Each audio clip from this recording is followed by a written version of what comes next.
So we're going to do a crayon etching, and you're going to create your own paper with that. So you're going to need a white piece of paper. This is a 6x9. You can use any size, but this is just an actual nice size to work with. Some newspaper, because it does get messy. You're going to need a bunch of bright colored crayons, and you can choose whatever colors you like. And I do have some black crayons here. When you're coloring this, you can color it however you'd like, but you want to press hard enough. You don't want to start really light like that. You're going to want to press fairly hard as you're coloring.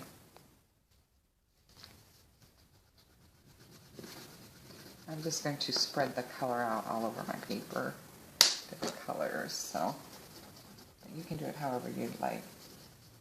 Now your hand's going to probably get tired from coloring, putting the pressure on your crayon. If that happens, just go ahead and take a break, relax, rest your hand.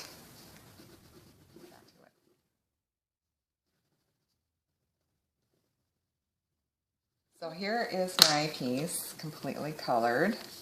Makes sense. Okay, so once you have that all colored, go ahead, take your black crayon, and you're going to press really hard on top of what you have already colored. And you're going to fill that in.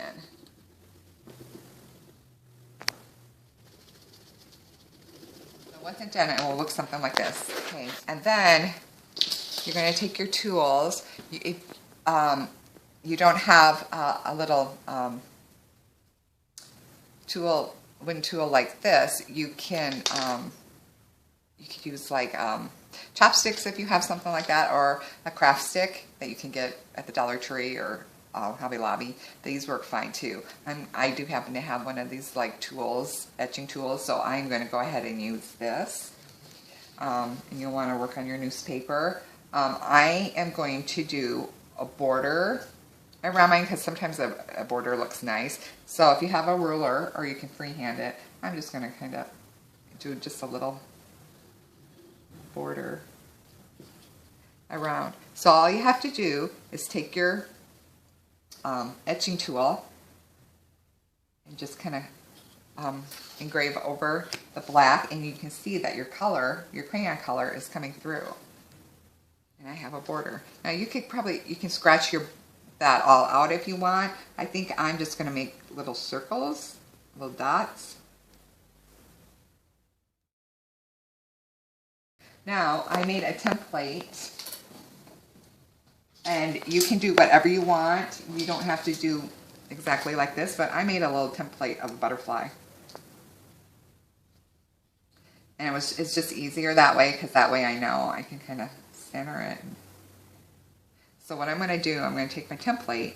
Like I said, you don't have to use one, but I kind of like it, so I get even wings on both sides. And you can make your wing, if you want to make a template, they're not hard to do. Fold it in half and trace some wings on there. Cut it out.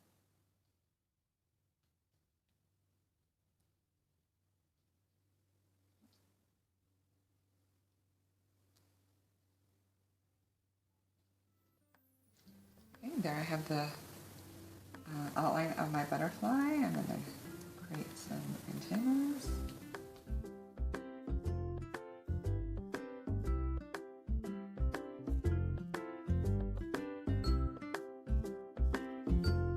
And then you can go on and whatever object you're creating, you can add some more design.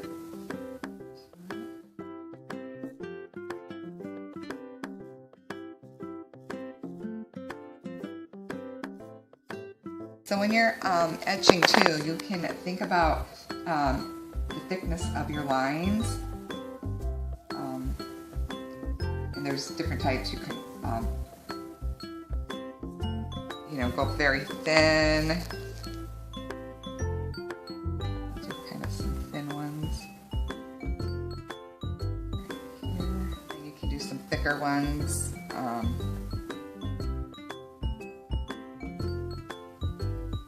Do some background.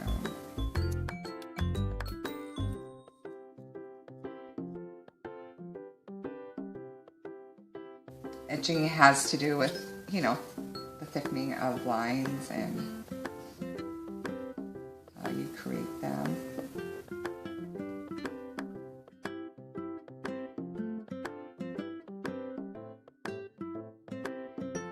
Done with my crayon etching, and you're going to have little bits of crayon.